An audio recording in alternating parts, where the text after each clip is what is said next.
అయిపోయింది.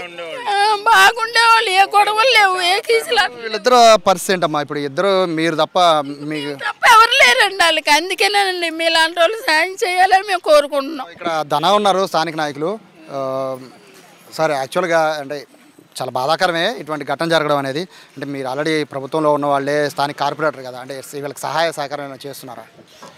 డెఫినెట్గా చేస్తామండి. నిన్న ఎమ్మెల్యే గారి దృష్టిలో తీసుకెళ్ళగానే అతను చనిపోయాడు అనగానే 10,000 రూపాయలు నిన్న మట్టి ఖర్చులకు ఇచ్చారు.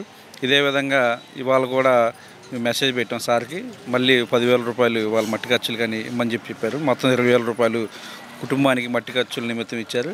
ఇదే విధంగా ఎమ్మెల్యే గారు కూడా మాకు తెలియపరిచింది ఏంటంటే ఆ ఇద్దరు పిల్లల్ని కూడా నవజీవన్ బాల్ భవన్ వారికి అప్పచెప్తే వాళ్ళే చదివించి వాళ్ళే పూర్తి బాధ్యత తీసుకుంటామని చెప్పేసి కూడా చెప్పడం జరిగింది. పూర్తి నేపథ్యంలో మన ఎమ్మెల్యే గారు నవజీవన్ బాల్ భవన్ వాళ్ళతో మాట్లాడారు. ఒకసారి వాళ్ళ కుటుంబ సభ్యులతో కూడా మాట్లాడమని చెప్పారు. వాళ్ళు ఏ రకంగా కావాలంటే ఆ రకంగా ఎమ్మెల్యే గారు కూడా పూర్తి స్థాయిలో సహాయం చేసేందుకు ముందుకున్నారు.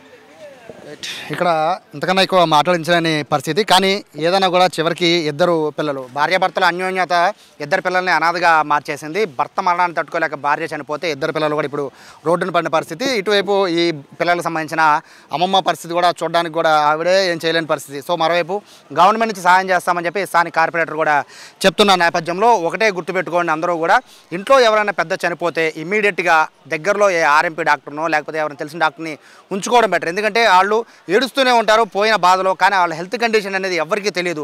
ఒక అంబులెన్స్ కనుక ఒక 10 నిమిషాల ముందు వచ్చి ఉండే ఆవిడ బ్రతికుండేదని వీళ్ళు చెప్తున్న నేపథ్యంలో ఇటువంటి ఘటన జరగడం బాధాకరమైనప్పటికీ ఇంట్లో కుటుంబ సభ్యులు పెద్దవాళ్ళు ఎవరైనా చనిపోతే, బాగా కావాల్సిన వాళ్ళు చనిపోతే మాత్రం ఖచ్చితంగా దగ్గరలో కనుక ఒక డాక్టర్ కనుక ఉంచుకోగలిగితే మిగిలిన వాళ్ళ ప్రాణాలను కాపాడే పరిస్థితి ఉంటుంది. లేదంటే ఇటువంటి బిడ్డలాగానే మిగిలిన వాళ్ళ పరిస్థితి కూడా అయ్యే అవకాశం ఉంది. కాబట్టి హృదయ విదారకమైన ఘటన. పొద్దున భర్త చనిపోతే సాయంత్రానికి ఆ బాధ తట్టుకోలేక భార్య చనిపోయిన ఘటన అయితే ఇక్కడ అందరినీ కూడా కలిచివేస్తుంది. కెమెరా పర్సన్ కృష్ణతో సాయి, సుమన్ టీవీ, విజయవాడ, వాంబే కాలనీ నుంచి.